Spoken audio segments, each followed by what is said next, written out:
here, girl. I know you think it's a game, but it is absolutely not. Okay, this is the energy supplement from Just Move Supplements. That's right. It's damn near all gone, girl, and that's because I had to get that energy up so I can complete the workout, so I can give y'all this body, this transformation, get into it, okay? And I'm done working out now, so that's why we're moving on to the protein shake. Oh yes, it's already in there, girl. It's already made right here. This is the mixture of the banana pudding, the chocolate cake, and the buttercream cupcake. And you really want to be fancy, you can go ahead and add that blueberry muffin if that's what you want to do, girl. But for me, it's these three right here, okay? You put that with some almond milk, you mix it all up in honey, okay? Your muscles have gained life, new energy, agility.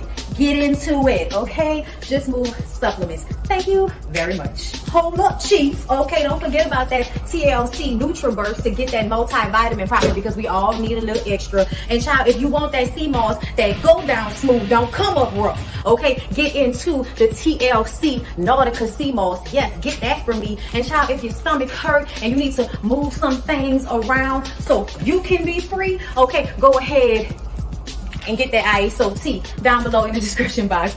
Get it all from me.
Come on in, come on in, come on in, not come on in, not come. Sorry, y'all know I'm weird, whatever. Hey everybody, what's up? It's your girl BondyBlue. So let's go ahead, Hey everybody, what's up? It's your girl BondyBlue. Okay, follow me on Instagram and let's get into the video, right? Da da da da da da da. Da da da da da da. All the moves with them shorts and yeah. Then you got blue bees falling out your glass. Oh man, don't want you in the club, cause your pussy popping, starting fights in the club. You come through in your rental car, bitch, you're so everybody know that you a star. You come with 4 or 5 so on the fight, anything straight out the door. What's up, y'all? I'm sorry. Y'all said I could do it, so I decided to do it because I'm sitting up here trying to make sure I have a graphic for This Is Us. If you follow me on Instagram, you know that I was just in my car like literally 5 minutes ago. And I just came back from getting a wax. Okay. It's a really cool experience. All right. Knew my waxer. We went to high school together. Okay. You know, people think that things are awkward sometimes for me, and really it's like, yeah, no. Yeah, no. I have a snatch. You knew I had a snatch. I knew you had a snatch. You wax snatches. That's great. You're good at your job. I'm happy. That means I can come back. Hey, everybody. Listen, gotta get your groove on before you go get back. Can y'all hear me and see me clearly? All right. Pick up your top and throw your hands up and let me hear the party say, I'm kind of buzzed, and it's all because this is how we do it. Bring that up a little higher. South Central does it like nobody does. What's going on, everyone? All my neighbors, they got much flavor. Lisa, thank you so much for coming through with the moderation. I appreciate you. Thank you, Diamond West. Okay, I hope we get Power Book 2 review. You already got it, girl. What you talking about, Diamond? I already did Power Book 2 Sunday. Sunday I did Power. So y'all check me out. I did Power in last week's episodes of Sisters and Queens. Okay. Now, y'all know I was not going to talk about This Is Us. I wasn't.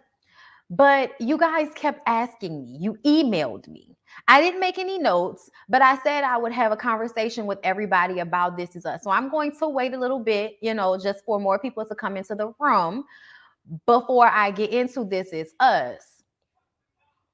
But This Is Us was really good. Y'all know this is the final season of This Is Us. If you have never gotten into the show, you should definitely binge watch it, okay? If not for nothing, it's for Beth and Randall. Beth and Randall, if for nothing, okay? Milo, if for nothing. Love Milo. I love the whole cast. It's literally one of my favorite shows of all time. Thank you. I'm glad you enjoyed my Power review. I don't know if I'm going to split up the scripted TV shows. I'm kind of feeling like maybe I should leave my TV show shit alone for now and just maybe take out bits and pieces every now and again if I feel the mood. But I'm gonna keep splitting up the BondyBlue show and then keep my shows the way they are. Thank you, Jessica G, for the super chat. Hey, I have been rewatching your Love and Hip Hop Atlanta reviews. You had me laughing like crazy talking about the reunion with Carly and Pooh. Love your content. Thank you so much. Okay, thank you, girl. That was a while ago.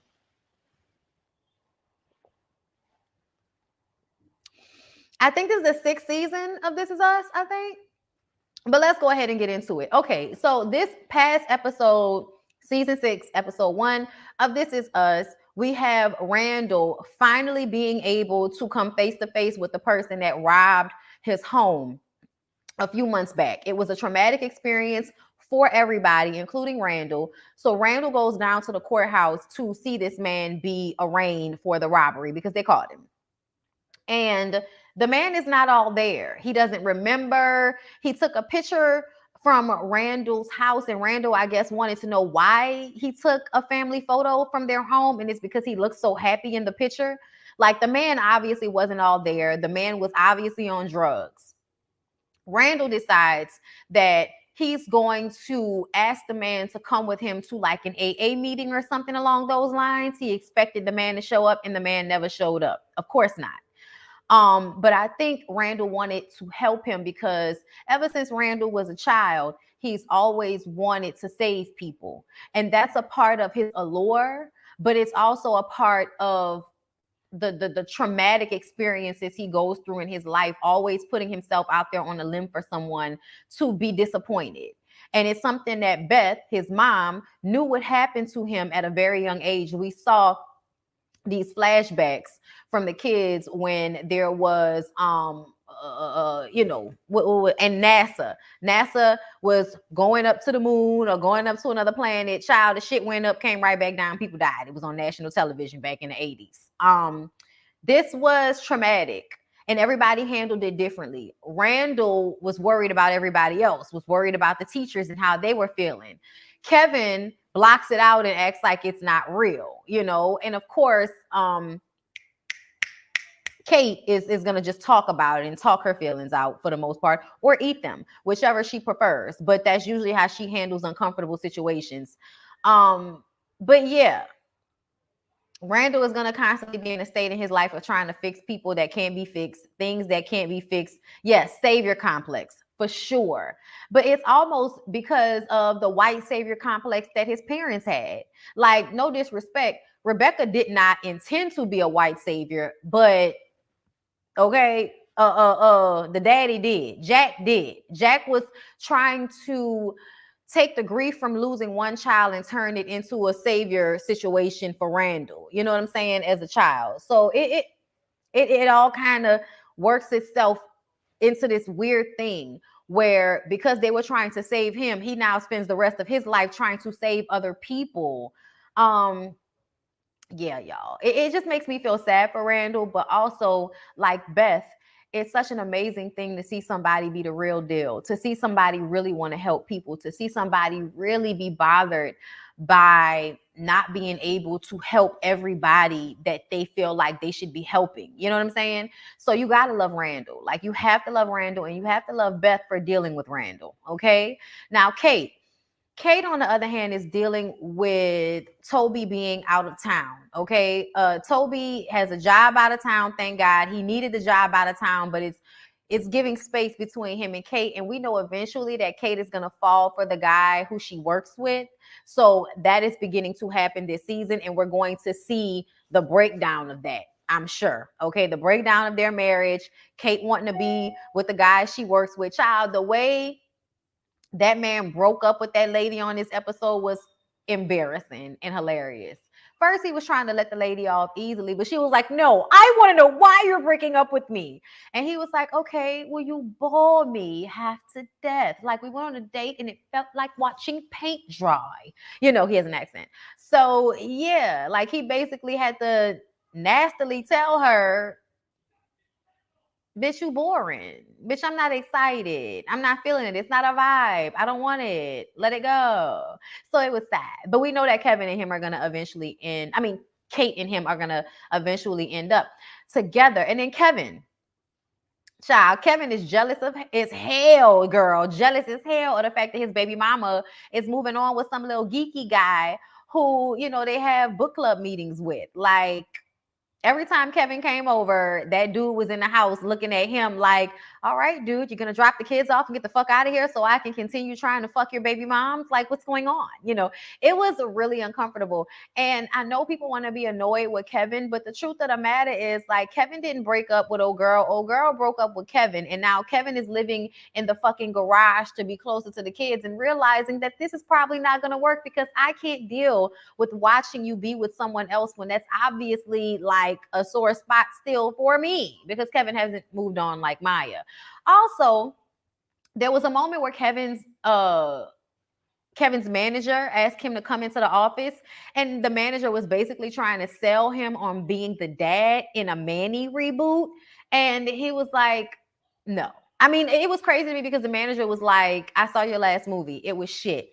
This would be great for you. You show you don't want to do it. And Kevin was like, I'd rather kill myself. I'd rather die than go back to the Manny. And his manager was like, oh, thank God. I'm like, then why were you trying to sell him on going back to the Manny? You know what I'm saying? Like, why?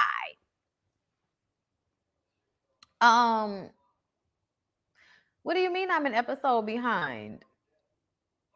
I'm an episode behind? I only saw one. I'm sorry, I can't talk about what I didn't see. I can't talk about what I didn't see. Sorry, girl. My bad. I guess y'all gonna have to wait until next week to get more info on This Is Us, because that's all I saw. I didn't see anything else. Sorry. But yeah, y'all. Ultimately, yes, it was an episode this past Tuesday. I thought this was it. I thought that was the episode. I guess they hadn't put the new episode on Hulu yet. Oh well, sorry y'all. I told y'all I wasn't gonna really review this anyway. So so I told y'all we would talk about it. We talked about what I saw. I'm sorry that wasn't the episode you guys were expecting. We'll see if I feel like talking about it next week. All right, so let's go ahead and move on. Y'all, there's a new show. And that's what I really want to talk about. Kings of Napa on OWN. I don't know if y'all have seen Kings of Napa, girl, but it was very entertaining. Okay. It was highly entertaining. I was not expecting for it to give what it gave. Okay.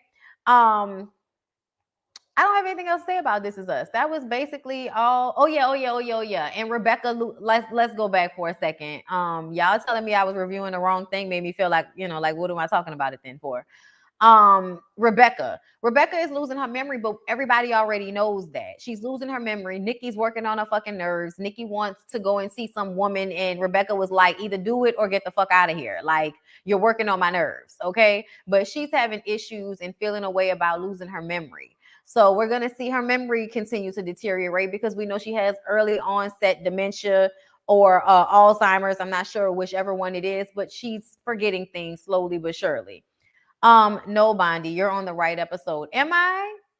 I don't know, because I I don't know. I thought it was only one episode so far. I did not know there was more than one episode. So, you know, but the episode was still good, but it's just the beginning of the season. So I'm sure we'll see much more. We'll talk about it later. Again, moving on. Kings of Napa. Okay, this is what I really wanted to talk about. All right, y'all. So Kings of Napa, black-owned family. Lord, black-owned family. Black-owned vineyard ran by a family. Okay. And okay. Let me look at the picture so we can explain. This daughter in the front, that's August. August, and the man behind her is her dad, Reggie. Okay. Then behind her on this side is her mom, Vanessa. I forgot this brother's name, the younger brother. I forgot the younger brother's name. Maybe it's in my notes. But this is the older brother, Dana. He's an asshole. You can tell that Dana feels a way about the fact that he's a little person, even though he's the CFO and runs the money for the vineyard. He's married to an obnoxiously pick-me woman. But either way, he's annoying, okay? The daddy ends up having a stroke during dinner or a heart attack, and he dies, okay? So this is the daddy, Reggie. The daddy passes away. Who's the business left to? The business is left to August. Now, Dana's pissed off about this because he's the CFO. He will continue to be in charge of the money as long as he stays married to his pick-me-ass wife that was in the will. But August is going to run the business because August is smart, innovative ideas, okay, wants to move into dessert wines.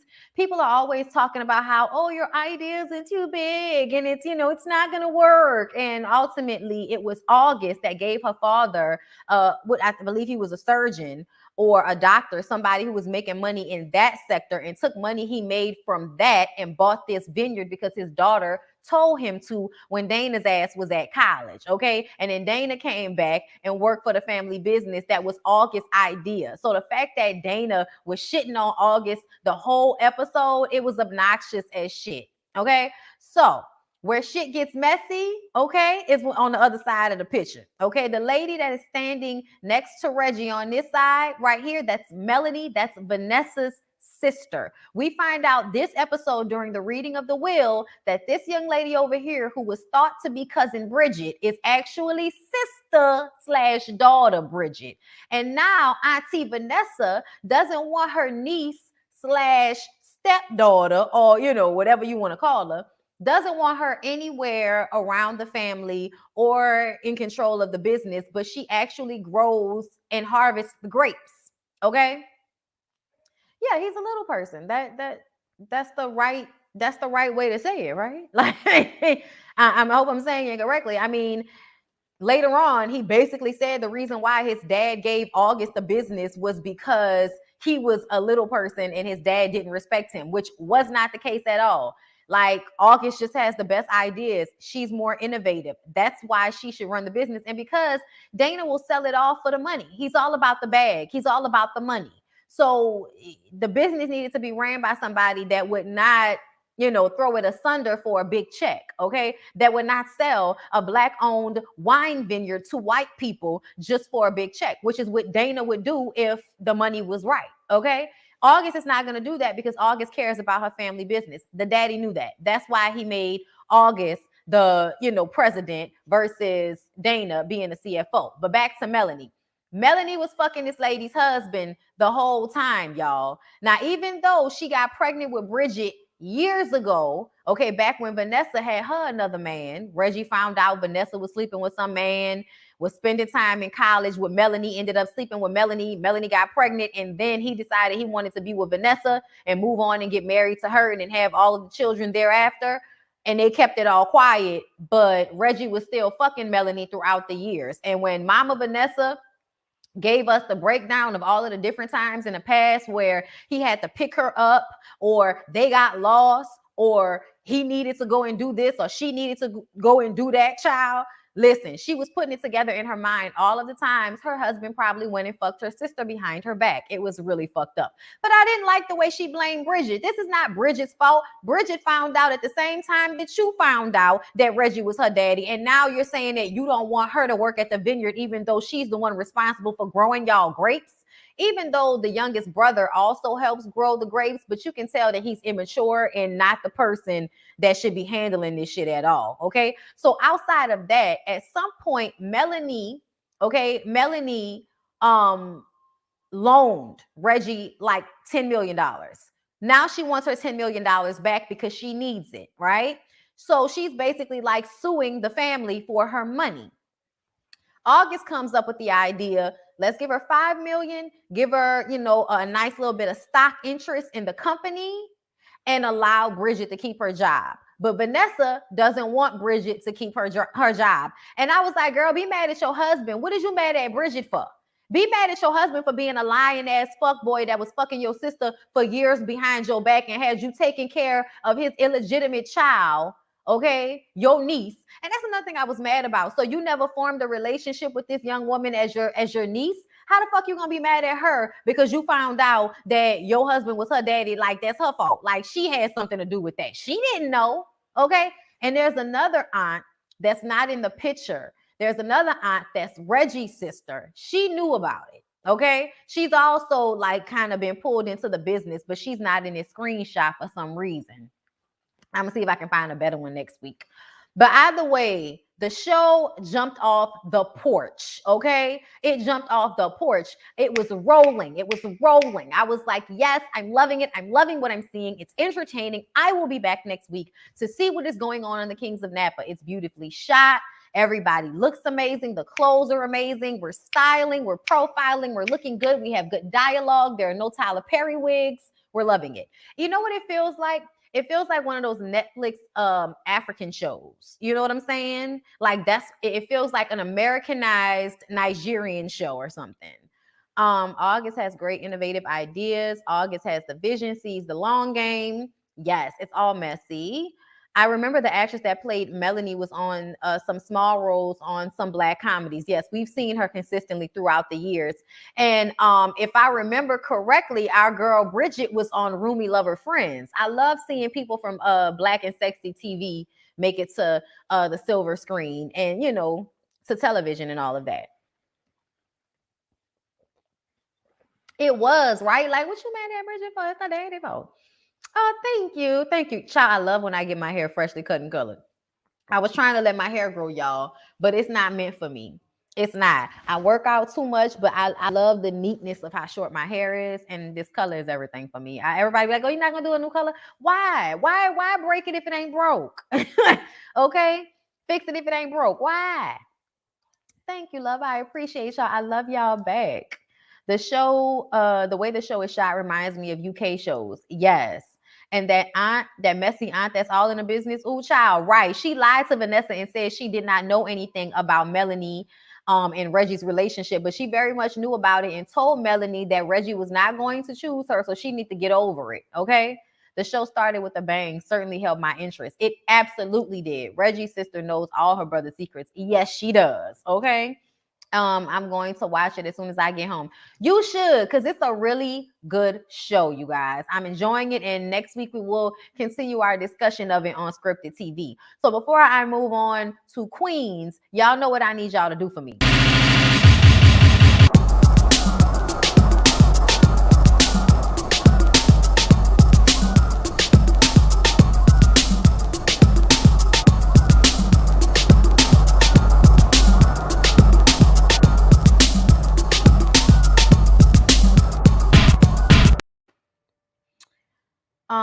CC Freak says, who is the director and creator of the show? I am not sure. Let me look it up.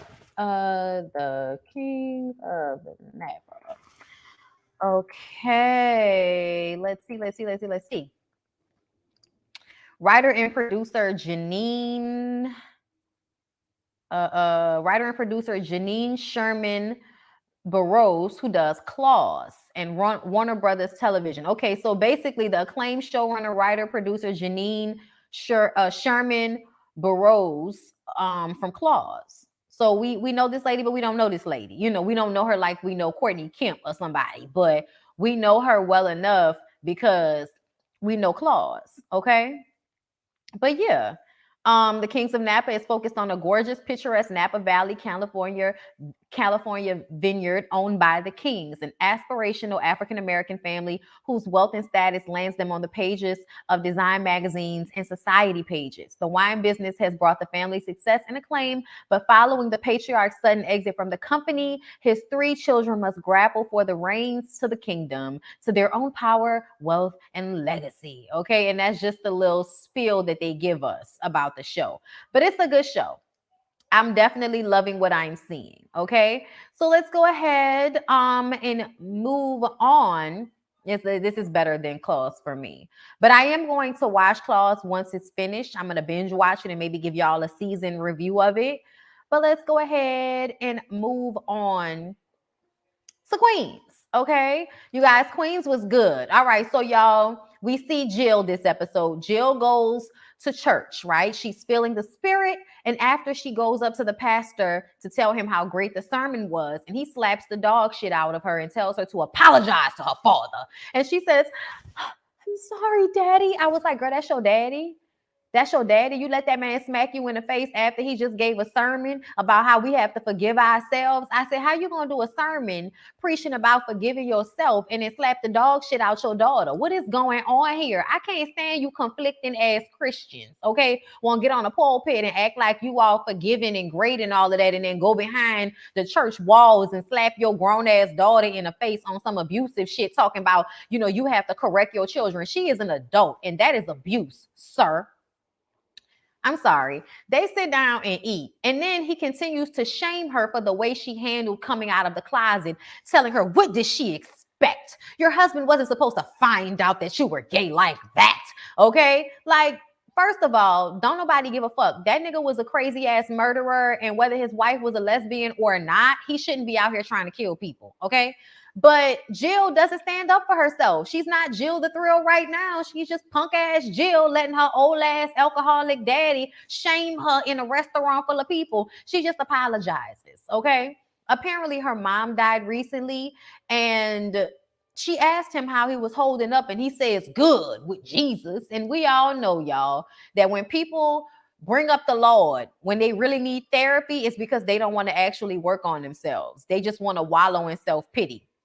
So she goes to see him at his hotel later on, and he was passed out on the floor. The hotel room looked at a mess, girl. It looked at a mess. And it was because he was in there drinking. He's not handling his wife's passing that well. But in his drunken stupor, he was able to be honest and sweet with his daughter in a way that he is not when he's sober, okay? I ain't never seen a nigga get nicer when they start drinking, okay? My daddy used to get more talkative, but his temperament was always the same.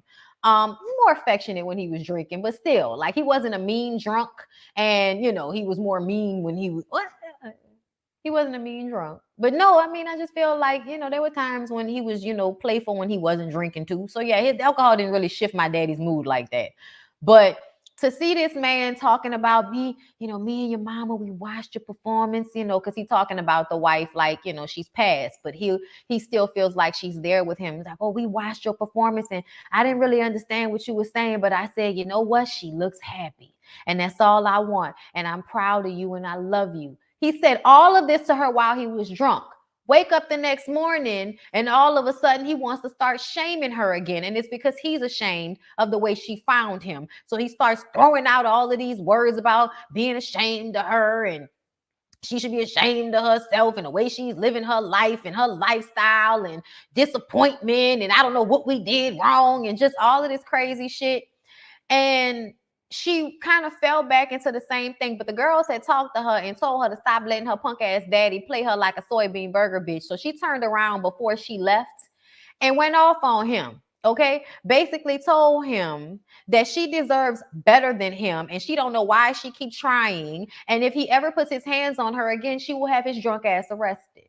And I was like, thank you, Jill. That's what we needed, because your daddy gonna go to hell. Okay, I don't know what makes men feel like putting their hands on a woman is okay. Like, I don't know what is wrong with her daddy, but there is nothing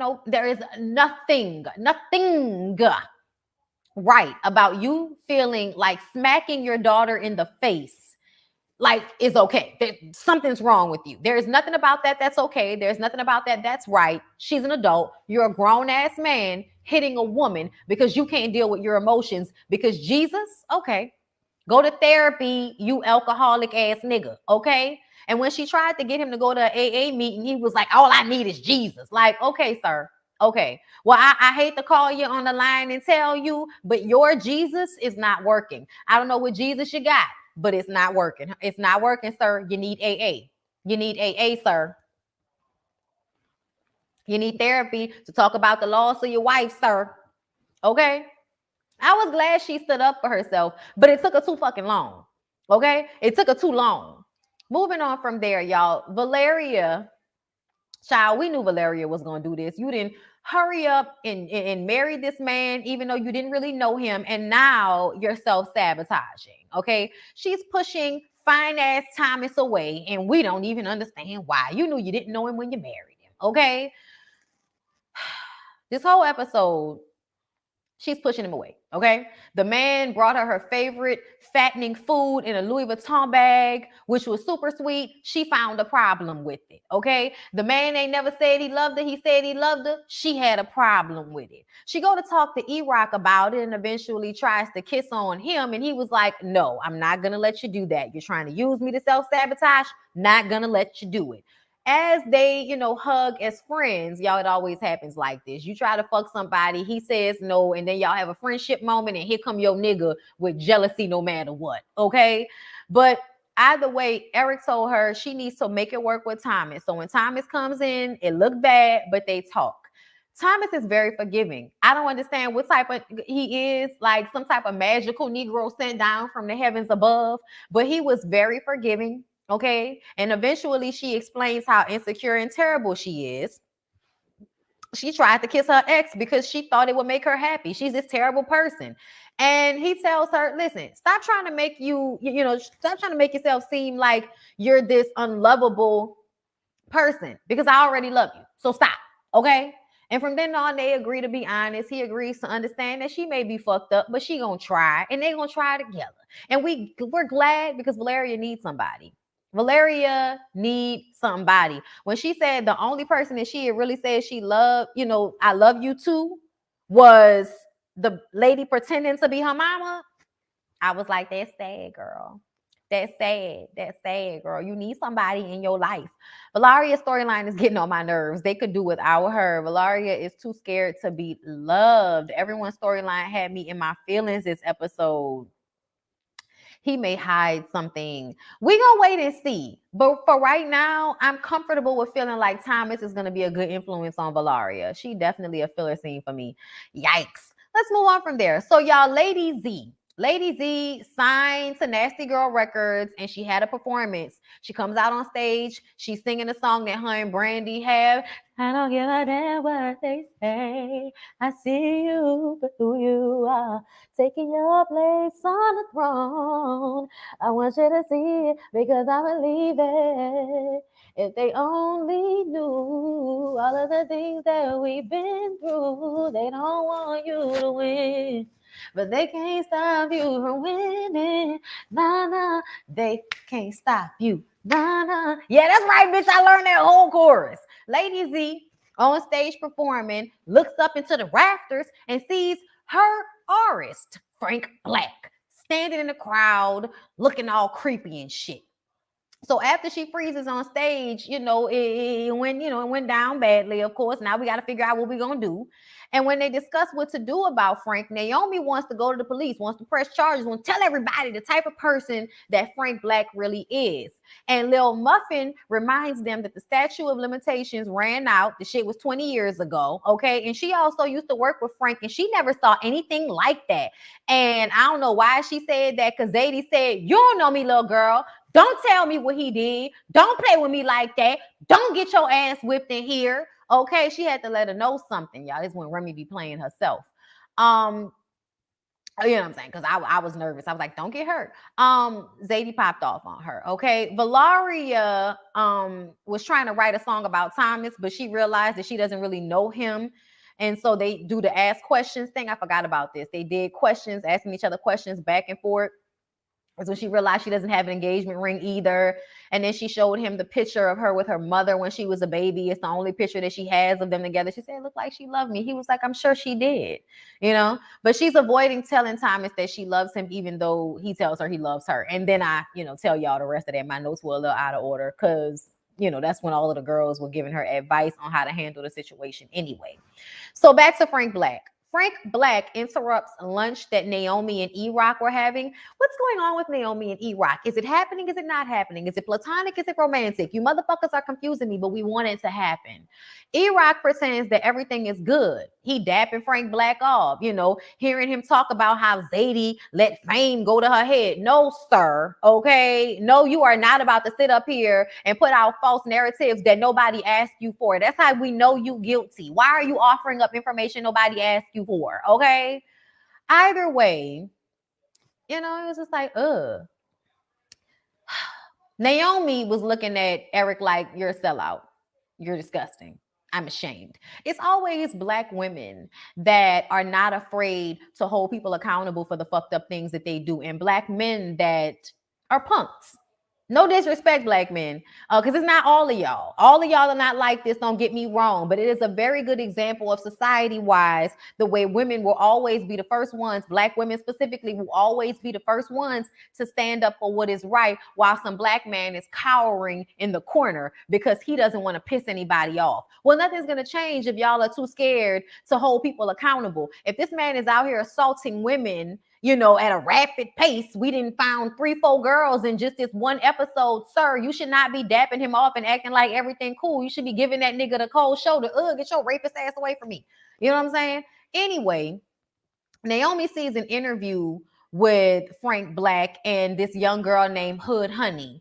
And it was something about their interactions that made Naomi feel like something happened. So she reached out to the girl. The girl comes over with her kid. And this is when we find out her story. She says that she was working with him and the relationship kind of happened over time. Mind you, she was 16 at the time, right? So he's sleeping with her and she feels like it's wrong. But whenever she tries to express to him that it feels wrong, he'll try to make her seem like she's not grateful for everything he's been doing for her. Okay. The mind games that these niggas play, right? So her album flops and she finds out she's pregnant the same day. She calls him and he tells her, "Oh, well, here's $2,000. Handle who's ever issued that is. Handle it." And then she never talked to him again. She kept the $2,000 and she kept their son. All right. So now we have physical evidence in a child that you assaulted this girl when she was 16 years old. It doesn't even matter if she wanted to have sex with you. You had sex with an underage girl unprotected and she got pregnant. And all we have to do is do the math. And we would, in a DNA test, and we will be able to prove it. So there you go right there. So Naomi takes this info to Zadie and they decide to go to a journalist. Zadie was apprehensive, but eventually sits down and explains that he tried to R her, okay? But she fought. She fought and she broke his jaw and she ran off. Next thing you know, she's being arrested for breaking his jaw. And then Frank hires her attorney and basically says, "We'll make sure you get off on these charges as long as you don't say anything about what happened with Frank." Ain't that fucked up? Ain't that fucked up? You get assaulted and you break the nigga's jaw because he's trying to snatch from you. And then he ends up being the victim in a situation and you get blackballed. That is some crazy, crazy, evil shit, y'all. To do something like that to somebody, right? So, Zadie said that she dropped the charges, stayed quiet. The article comes out, and the article is skewed, basically saying that Zadie is a lying opportunist. And this is why, as a person that talks about gossip, I like to always believe the women first, because a lot of times this is what happens. This woman is coming out back into the business, and people are telling her she needs to tell her story so that she can continue to be successful. Like, get it off your chest. You talking about it in the music. Tell people what happened to you, because he shouldn't be able to get away with it. And he damn sure shouldn't be able to pop up at your shows while you're performing, knowing that this is what he did to you, right? So they're telling her that she should go public with what happened. She goes public with what happened. And now the journalist is saying the only reason that she's lying about this is so that everybody can pay attention to the new music that she's coming out with. That's one of the main reasons why I no longer ask why now. Even though that's a question that people want to ask, I no longer ask why now. You know why? Because today I decided, okay? Today I decided I was going to let it go. Today I decided I was going to lay my burdens down, bitch. Whatever the situation was, the timeline ain't for us to question. What we should be questioning is if this person did this, and if there are other women out there, and have they exhibited behaviors to make us believe this person. Because a lot of these niggas have, and we just don't want to admit it to ourselves. So Lil Muffin, we don't want to admit it to ourselves, right? Lil Muffin had all of this, all of this heat, all of this.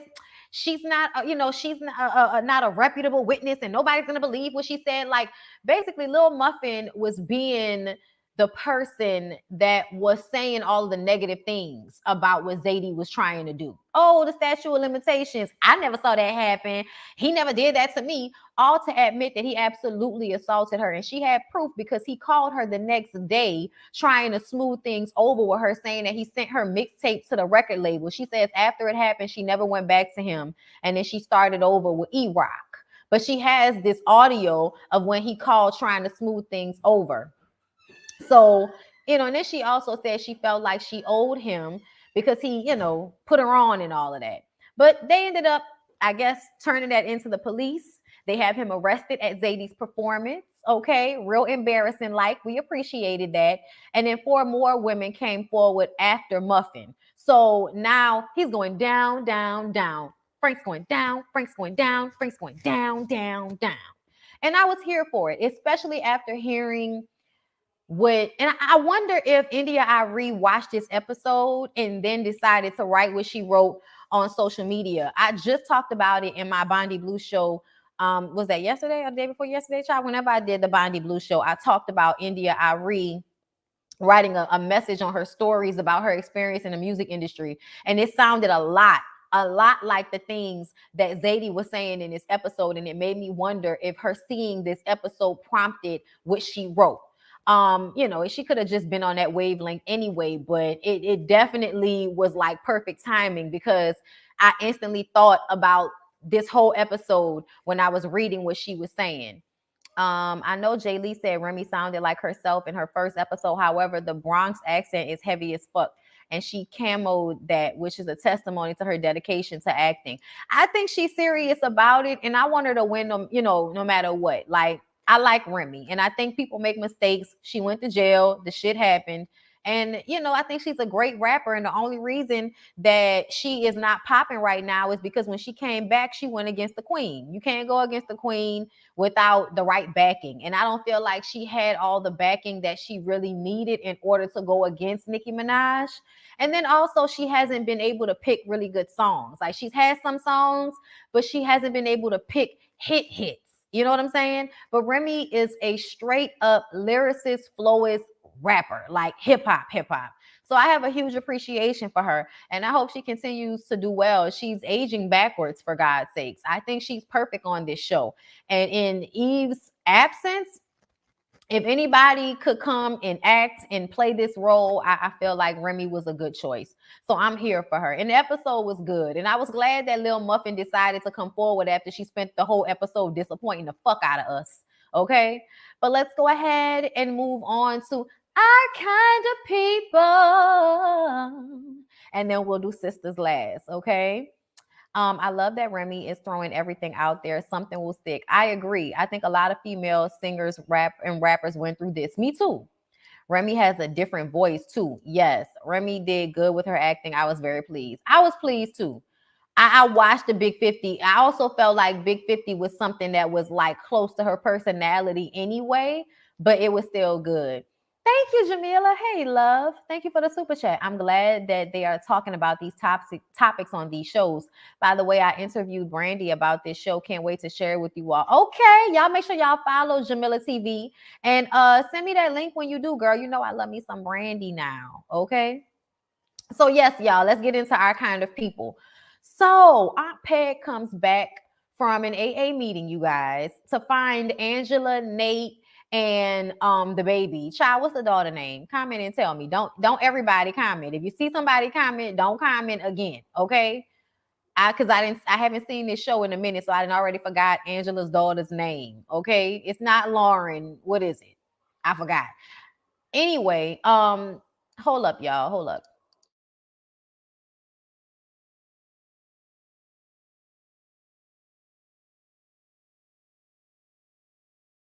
Okay, her name is Nicole. Thank you for that.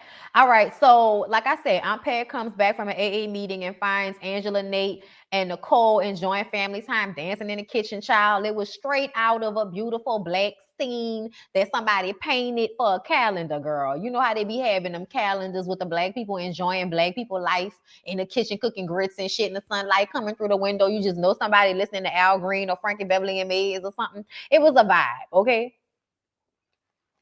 But she comes in and tells Angela that, you know, she's really been feeling bad about what happened with Tyreek's daddy, Calvin. She knows what happened and she is feeling bad about not being honest with him. And she knows that he's having a hard time with it. So she tells Angela not to lose sight of Tyreek because he's a good man, Savannah girl, and he's worth holding on to. But I also feel like Nate is more Angela's speed. I also feel like Tyreek has a lot to deal with himself. And I don't know if Angela is in a place in her life where she can be a companion to someone that needs to get their shit together. Like, I'm sorry, but Tyreek needs to get his shit together. He has a lot of resentment, a lot of built up animosity about things that have happened in his life. And I feel like he needs to handle those things. It's crazy to me how Nate just got out of jail and he's still, you know, becoming reacclimated to society, but ultimately, spiritually and emotionally is much more supportive for Angela than Tyreek has been. Like, Nate is the one that should be, you know, like, I need to focus on myself because I just got out of jail, you know, but really he's been a sounding board. He's been supportive. He's been a man. And then we got Tyreek over here that, yeah, you're dealing with shit, but this is the life you've always been living, and you out here drinking and losing your shit and acting a fool. Like, he may be a good man, Savannah girl, but I'm getting tired of Tyreek and his inability to handle the ebbs and flows of his life. Okay, you don't know everything about your daddy. Deal with it. Nobody does. Okay. Anyway, y'all, Angela knows that Teddy was blackmailing Peggy, okay? Knows that he tried to blackmail Aunt Peg, and she knows that whatever the secret is with her mom and her mom getting arrested for drugs, she wants to figure it out, right? But Aunt Peg tells her, listen, I know you want to question him, but don't do that, all right? Wait until, you know, you figured it all out. You got to bide your time and hold your tongue until you figure out what's going on. Because if he figures out that you're trying to figure out what happened with your mom for real, he's going to shut it all down. And honestly, that's exactly what happened this episode, even though she didn't question him about anything. So Tyreek is doing a presentation for Teddy. You can tell this is something that he really wanted to do. Teddy is giving him something that he wants in exchange for Tyreek going and picking up this paperwork from the police station. Basically, the paperwork that gave Teddy Jack Harmon's controlling stock in Raymond's company. You know, Raymond wants all of his company back. So Raymond is just trying to get that paperwork too, but he sends Tyreek to get that paperwork. And you can tell that Tyreek is like, oh, here I go being a do dirt nigga again. It was just like, yeah, buddy. It almost seems like they're always going to have you in some service subservient role instead of seeing you as an equal, and you feel that. And instead of noticing that Teddy is the one that put you in that situation, you have a lot of animosity towards Raymond and towards the other rich kids who, you know, grew up in this environment with their parents being rich and not being of service to the rich people. Okay. So y'all, Leah explains to Raymond that the reason why Lauren thought that something was going on between her and Jack was because she saw that Jack had kissed Leah. And that's why Lauren thought something was going on between them. But, you know, he kissed her. She didn't kiss him back.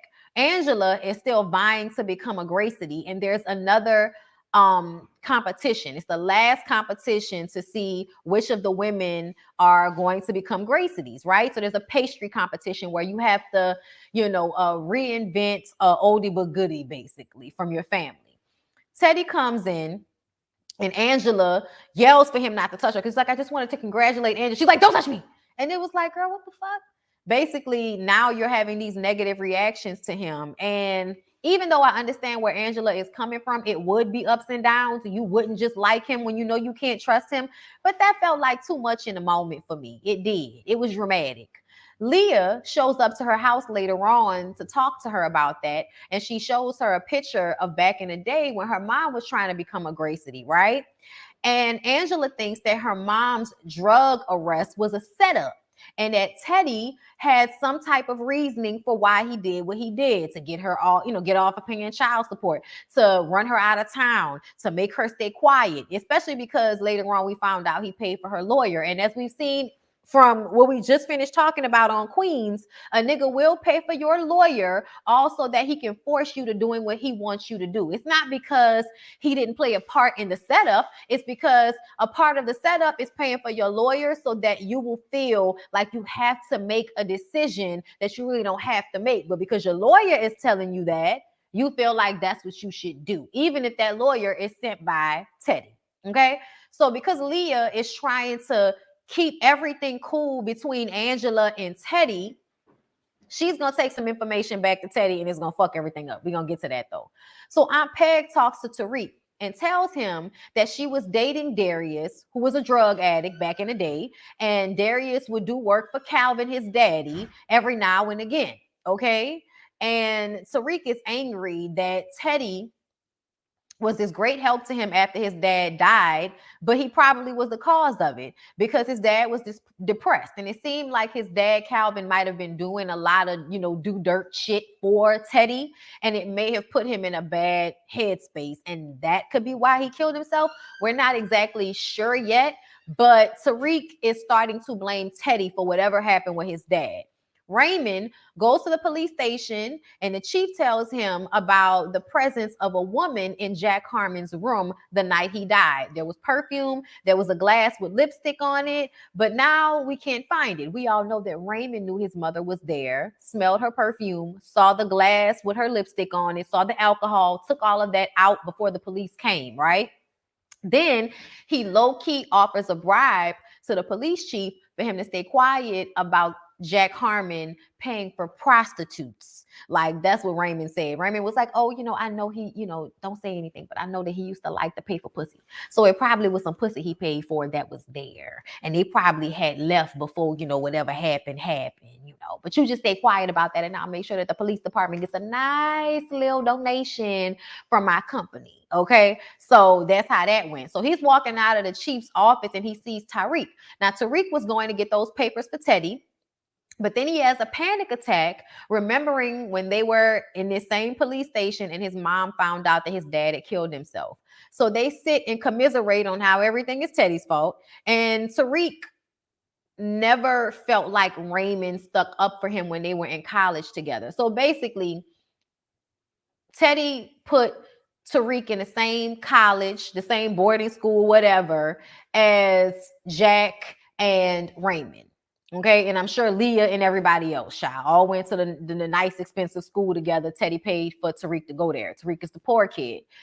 Shit ends up going missing from dorm rooms. They blame the poor kid. We all know it wasn't Tariq. Raymond knew it wasn't Tariq. Raymond knew that it was Jack that was doing it, but because Jack was his best friend and because of the family connection, he stayed quiet. Now, eventually they found out Tariq didn't do it, but Tariq took the blame and felt away about the fact that Raymond never stood up for him, right? So they got beef. They got beef with one another because Raymond didn't even really realize how he was being controlled back then. Tariq doesn't get it either. All he knows is that there was another black man there that did not come to his aid, that wasn't his friend, that was not his brother the way he should have been, right? So even though they're having this conversation, Raymond still asked if he can see those papers. And Tariq was like, I know your fake ass wanted something. And he was like, man, fuck you. And he got up and walked off. Raymond goes home and sees how lonely Tariq was when he's looking through old pictures from when they were in school. And that leads to Teddy and Leah. Hold up. And that leads to Teddy and Leah. I'm sorry. And that leads to Teddy. My nose fucked up. That leads to Teddy. Leah still doesn't think that her dad, because he went home and he was talking to Leah about it. And Leah was like, I don't think my dad would hurt family. And he was like, you might want to ask your mom about that. You know, the lady that he put into a hospital for the rest of her life because he didn't want to deal with her because she lost her mind after he cheated on her and had an outside baby and was going to leave her for another woman. Remember that? So don't say that you don't think your daddy will fuck over his own family because he fucked over your mama. Okay? So she goes to ask her mom about Teddy, and whatever happened the last time they had a ball in 1984, right?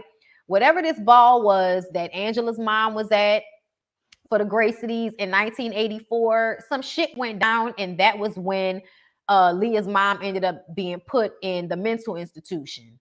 That was also apparently the night that Teddy was supposed to run away with Angela and her mom, Eve, but it obviously didn't happen.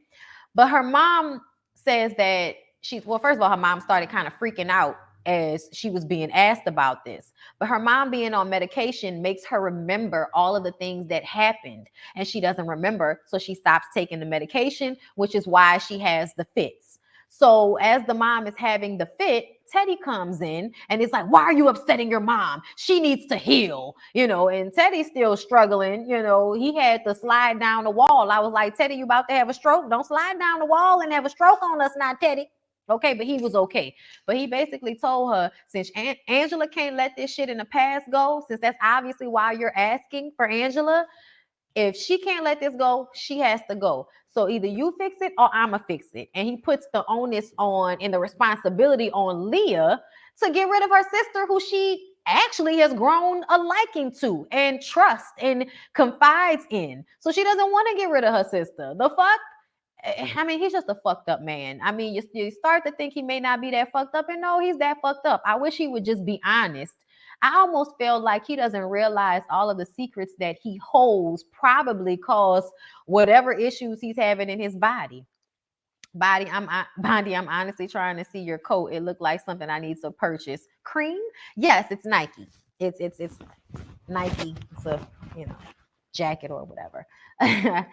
I think Leah's mom did something and Teddy cleaned it up. I think so too. It's more to it than just Teddy being the bad guy, for sure. Or the daughter he knew about but did nothing for. Child knew about, didn't do a damn thing for, and not trying to throw away. Okay, you got an opportunity to fix it. You're just gonna throw it away. You ain't shit, Teddy. You ain't shit. But I do think that Leah's mom did something. It's something else to the story. Okay. But moving on from there, Aunt Peggy wants to turn herself into the police because she can't deal with the guilt of being a part of Darius's murder.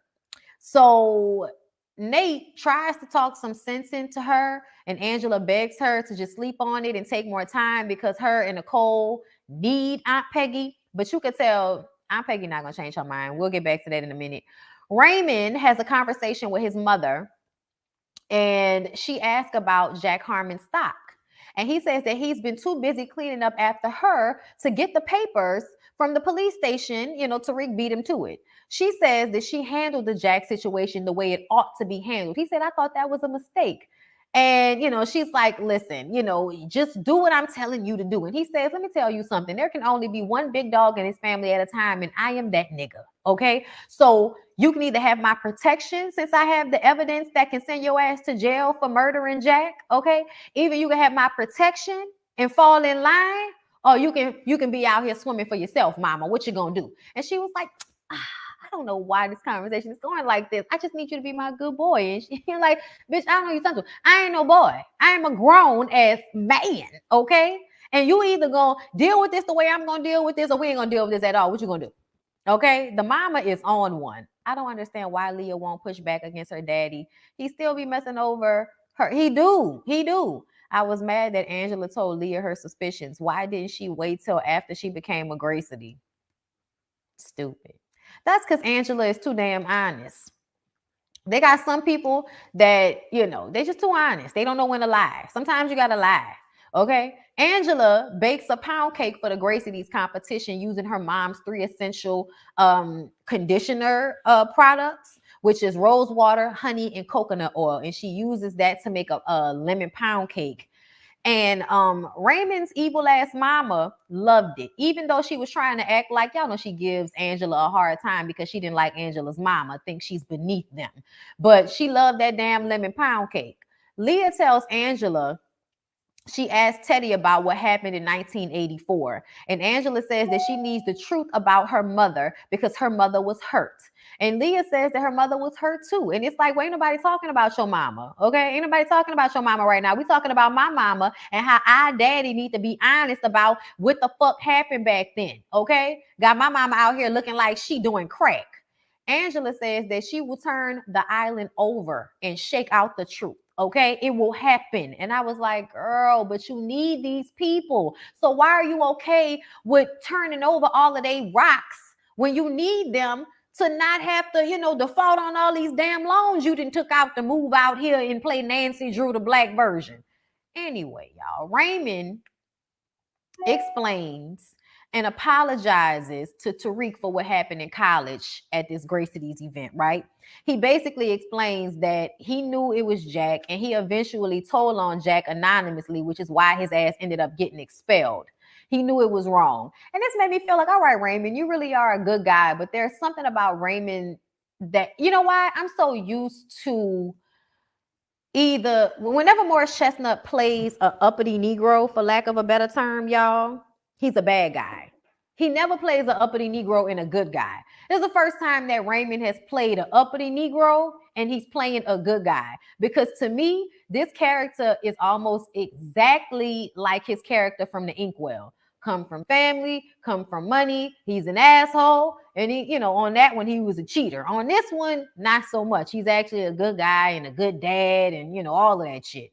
So that's why I felt like I wasn't going to like Raymond, because I'm not used to seeing Morris Chestnut play an uppity Negro that's a good guy. But oh no, that's who he is on this show. So Raymond says that he's sorry for not telling Tariq the truth and covering for Jack. And, he'd been doing that for the rest of his damn life, basically. Raymond still warns him about Teddy's influence coming with a cost, which we already know, because no matter how much he helps you, he still puts you in a subservient position to him. Ultimately, Leah had the deciding vote, y'all, if Angela made the Gracie's, and decided to put up a black spoon instead of the pink or gold one that they were putting up for the women that were actually voted yes on. So Angela ended up not getting into the Gracie's because of her sister. And her sister did that because her daddy was standing in the back of the room giving her that bitch, you better do what I tell you to do look. Okay. So she went ahead and voted against her sister. And it was so funny because Raymond's mom was surprised. It was almost like she voted against Angela thinking that her sister was going to give it to her. Like, she looked at her with such shock. I'm like, bitch, you should have gave her the point when you know good goddamn well your ass went and ate up all of that lemon pound cake that lady made with the rose water in it. Okay. Tariq gives Raymond the paperwork that he needed for his company before he gives it to Teddy. And Raymond asked for him and Tariq to work together to take Teddy down. And I was just kind of like, it's not going to work. Tariq shows up to Angela's to apologize, and she kisses him and says that she understands and she appreciates him apologizing to her, but it's been a long day and they can talk about it later. And because she went back in her house with Nate, the nigga was mad.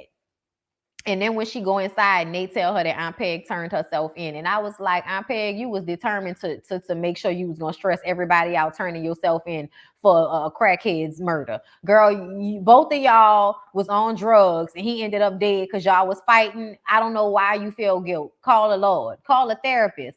But you don't need to go to jail for it. It don't even make sense. Why is you trying to go and give up your life to these white people in a privatized prison so that you can go and be a slave all because you was on drugs, okay? Probably because of the white people in the first damn place, girl. Don't even get me started. But y'all know how it go. People life be hard. They get on drugs, and then something happened, and everybody high, but the nigga end up dead. And now you turning yourself in 20 years later, child. The system need to turn itself in. I peg, not you, not you. And you damn sure don't need to turn yourself into the system that is responsible for why you was in that situation in the first place. I peg, make it make sense, okay? They tried, but I peg when. Oh, I'm sorry. They tried, but I peg when it turned herself in. Y'all, I'm sorry if the sound was getting fucked up because of that. My bad. That was so foul of Leah. When I tell y'all, I was like, really, Leah? Really? After we done grown to have love and respect for you, bitch, this what you do? This is so disappointing. We are all disappointed because we was rooting for you and Angela. We wanted y'all to be sisters, like Sister Sledge. Okay? But you wasn't gonna give it to us. Low down, dirty dog. I don't think that Raymond and Tariq are going to outsmart Teddy. I just don't. That man never plays a stupid role. It just don't even make sense. Okay? I was like, why I pig? Why? Sad. Sad. Let's move on to sisters, y'all. My girl sold me down and no one is around. My love life is a mess. We going in out tonight. Cause I'm ready for love. Okay, I had to give it to y'all right quick. Y'all know the sisters theme song is my shit. Let me move this mic. I was trying to put it up higher, girl, but let me put it right there so I can make sure my jacket not hitting it. She's always gonna pick her father. That's her person, girl. Even though he gonna be dead, he gonna be dead, and it's gonna just be you.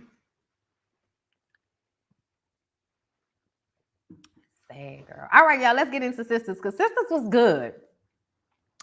So y'all, Andy questions Fatima about if Zach killed Hayden, and Fatima says if somebody paid his ass a visit, they ain't got nothing to do with her, and they ain't got nothing to do with Zach. Well, y'all know Andy. Andy is a busybody, okay? Andy thinks she knows something. So she calls Zach on the phone and say to get Fatima down to the house because we need to talk. Something going on. They say Hayden dead down to the parking lot. So we're going to meet up at Zach's new house so we can talk about it. Okay, girl. Karen finally has her clients back because Pam finally, showed herself to be valuable in some capacity and dropped a dime at the Board of Health on that man that had stole all of Karen's clients. So now she got her clients and her other stylists back. Now, Karen client, one of her new clients, tells her about a man she getting ready to go on her first date with. And the man sound like Preston, but Karen has never met Preston. I was like, Tyler Perry, make it make sense. How does this woman automatically, like there aren't any other country white men in Georgia? Are we serious? There are no other Prestons in Georgia for a black woman to date. I don't believe it. I think there are white men who moved to Atlanta to look for black women to marry, okay? White men do shit like that. Ask them. I bet you any money a nigga like Preston that want to be with black women will move their country ass to an area where they can have a plentiful amount of big, pretty, fine black women with jobs to go and try to have beautiful biracial babies with. Go to hell, okay? Karen automatically assuming that this woman is talking about Preston. She gonna get on the phone and call Danny and tell the girl that one of her clients is down here talking about going on a date with a man that sound like Preston. And Danny was like, girl, you was an old misery loves company ass bitch. Why is you calling me with this? All because you mad because Zach don't want you and you want everybody to be mad and depressed like you. So she hang up the phone with her. Karen, she called Andy for what? I don't know. They gonna meet up later on. Then we see Danny chase this man down. I mean, the man was supposed to be sex trafficking somebody.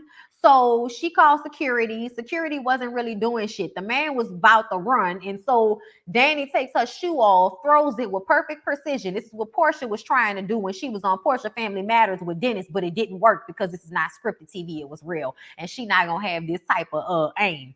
Danny hit that nigga in the head and knocked him out with that big ass heel. Okay. And the police was able to arrest him and she saved that young girl. I thought she was going to be wrong. I thought it was going to be a lie. I thought the man wasn't going to be sex trafficking because it seemed like there could have been another reason, but the girl wasn't saying anything. So I'm guessing that's what it was. Girl, I don't know, but I'm sure we'll hear more about Danny saving a young girl from the pimp later on. Okay. So Maurice, y'all, why is Maurice still answering the phone for creepy ass Q? Why are you still answering the phone? The police department give you an option to not accept the call. Why you keep accepting the call, Maurice? Make it make sense. Q talking about he snitched. Okay, he snitched. He turned state's evidence. He talked to the federale hood, and he snitched. And he's getting out of prison soon. And he put Maurice address down. He put Maurice address down, even though he told Maurice that the men he snitched on are going to kill him. Maurice says, "No, Q, you can't come to my house." I'm like, you need to move. You need to move before Q show up to your house or the people looking for Q show up to your house, Maurice. This don't make no damn sense. I would have called the police department and said, this man assaulted me. This man robbed me. This man held me at gunpoint after I sucked his dick. Can you please get him to stop calling me? Can you please? Somebody. Tell him stop calling me. Okay? Oh my God. Like, Maurice is an adorable disappointment. Yes, he is. Alexander Rogers calls Danny the Braxton hybrid because she does look like Tawanda. She absolutely looks like Tawanda. So y'all, Calvin. What's wrong with Calvin? Calvin called himself trying to set our boy Maurice up with a bottom. I said, boy, two bottoms don't go together. What you doing? Listen, only white people, for the most part, mix they bottoms and they tops together like that. Only white people. Y'all, I was watching this show on HBO Max. I forgot what it was called. What's that show, babe? You remember what that show was called on HBO Max we was watching last night? I forgot. Well, you know, with the girl who was trying to find Chantal, whatever the girl's name was, but everybody thought Chantal went missing, but really it looked like Chantal is running from everybody. Search Party. Have y'all ever seen Search Party on HBO Max? I have been watching that, and it's these two, effeminate gay men on there that were dating, and I'm like, oh, is that how the white men do? Is that what the white men do?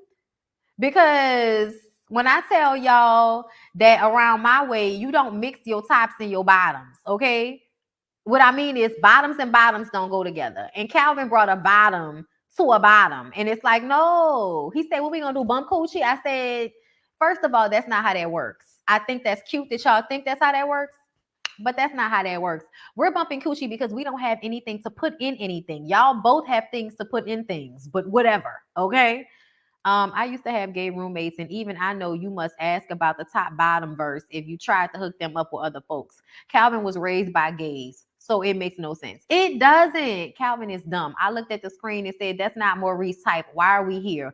Maurice was cracking me up in the scene with the date. Yes, he was. I like the way it seemed like they might be friends. At the end, they was like, Like, I was like, y'all better talk with Calvin most definitely is not gay. How do you not know a bottom from a top, even if one is a switch? Not even just that, the nigga was standing there in a see-through shirt on. Like, how you standing there in a see-through shirt and don't know the difference between putting the bottoms together? Not true. I know white and black and interracial couples that are both bottoms. Yes, it's strange, but it's common. More common than people think.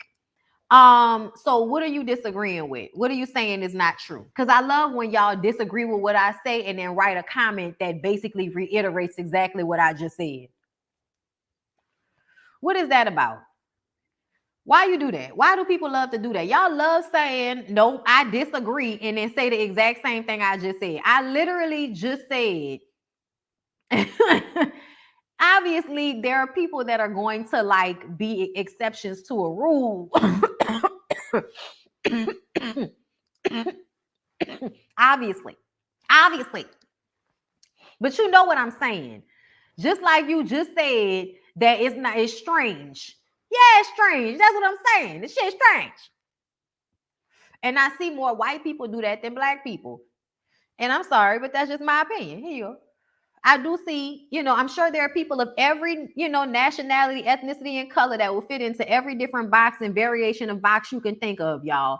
But ultimately, I am just saying that in my experience, Black people like to stick to feminine and masculine couples. Okay, whether that's two men, two women, two whatever. There's a masculine and there's a feminine.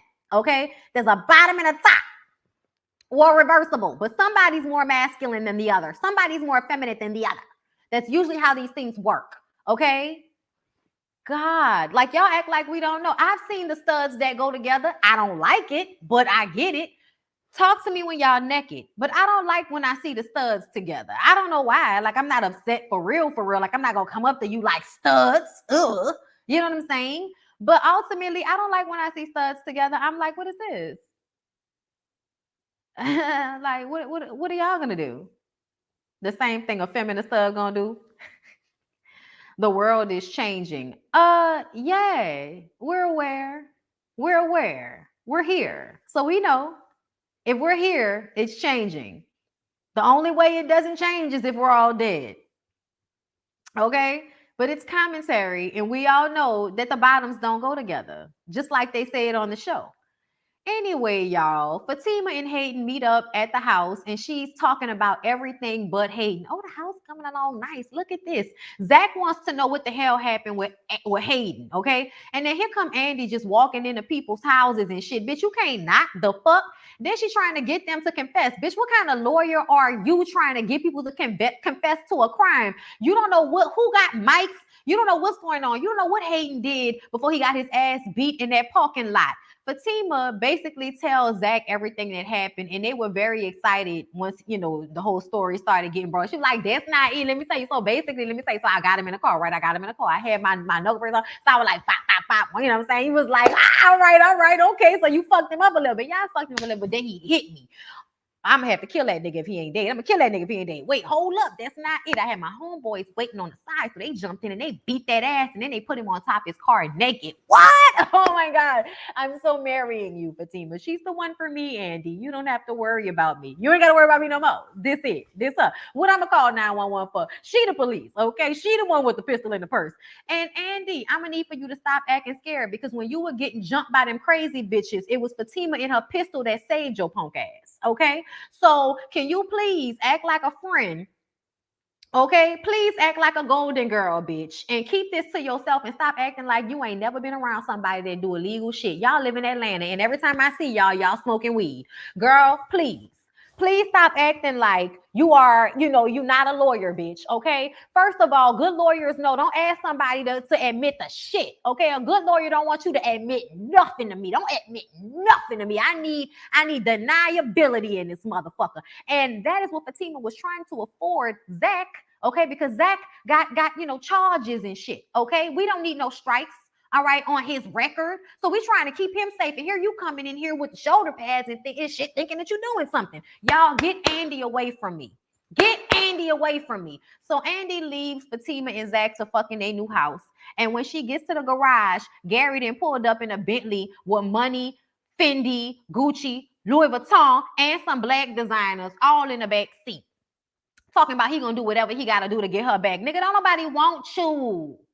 You and your big ass head. Why is he not dead off this show yet? I am tired. And Andy's like, take this back. You can't have me back. You can't have me back. She's lying. He's going to fuck her between next episode and the one after that. Gary at some point is going to have Andy bent over her bed. Girl, go to bed. Okay? Go to bed lying to us. Shanda, thank you so much for the super chat. I love this show too. Messy ass show.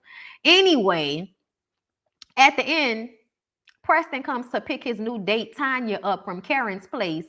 And Danny, even though she was acting like she didn't want to hear anything that Karen had to say, sure in the fuck went and got her hair, her makeup, her nails done, got into a freakum dress, and turned up at the hair salon before Tanya left, right as Preston was about to walk out. And Karen, why you was asking that man all them questions about how they met, when they met? Him and Danny are not exclusive. Danny was getting dicked down by a stripper when he came to her house the other day. You don't have a right to question that man about when he met anybody. It don't even fucking matter. He could have met her a month ago. He could have fucked her 2 weeks ago. At the end of the day, Danny was getting fucked by a stripper. Okay? Her ass ate by another nigga. So what are we talking about? What are we talking about? Get the fuck out of here with this, Karen. Find something to do. Find something to do. That lady should have been able to get that terrible ass bob done without all of this drama happening with her and this man on this first date. She don't know nothing about what's going on between Danny and Preston, and you got this girl showing up down to the hair salon while this lady trying to get her bump. That's why you ain't have no clients now, because this what you do, Karen. You were supposed to keep your shit locked down, but after that, you were supposed to wait and see and take like a picture of this man. Oh, girl, let me make sure I get a picture of your hair before you go, and then you get him in the background, and then you be like, hey, girl, is this Preston? That's what you were supposed to do. You wasn't supposed to have Danny pull up while the lady leaving your salon, asking that lady all them questions. Karen, you need your ass beat. How the two most likable characters on the show starting to work on my nerves the most? Y'all know that Danny and Karen were my favorites on the show. Okay? Because in real life, in real life, girl, when I tell y'all I go up for Sabrina in real life, I love her. On Instagram, she was the first one that I really started following. I follow all of them now. I don't know, do I follow Ebony? I gotta see if I follow Ebony, but I follow everybody. Okay, but either way, I'm upset about the way they got Karen and Danny out here being unlikable at this juncture in the season. I'm upset about it.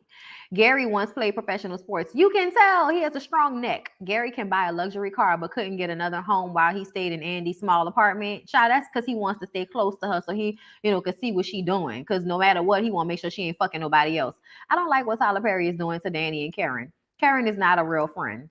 Karen is being a Karen. I hope that when she dropped that baby, Fatima gives her the 2-piece she deserves. They're going to end up getting in a fight on that show. Karen is messy. That is why everyone went to the other dude, because we will pay money and remain if the styles are popping and the service is professional. Dude was cheaper and everyone left. Karen is a troll. Fatima and Zach are my kind of people. They're my kind of people too. Karen is a Karen, always. Preston was upset about Danny dating other men, so Preston was being hypocritical for judging Danny. Yeah, Preston got shit with him for sure. For sure. Okay? Not likable.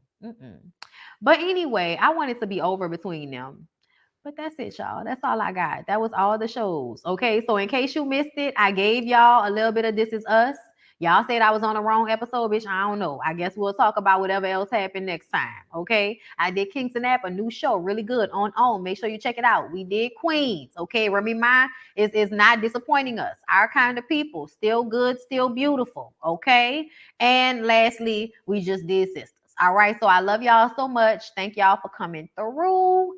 I appreciate y'all so much. I may come to y'all later on with a BondyBlue show because there is some tea out there on the internet that we may discuss. So y'all keep y'all notifications on. Y'all stay close to your phone, bitch. And y'all, just come back when I hit y'all up. All right? So I love y'all. Bye.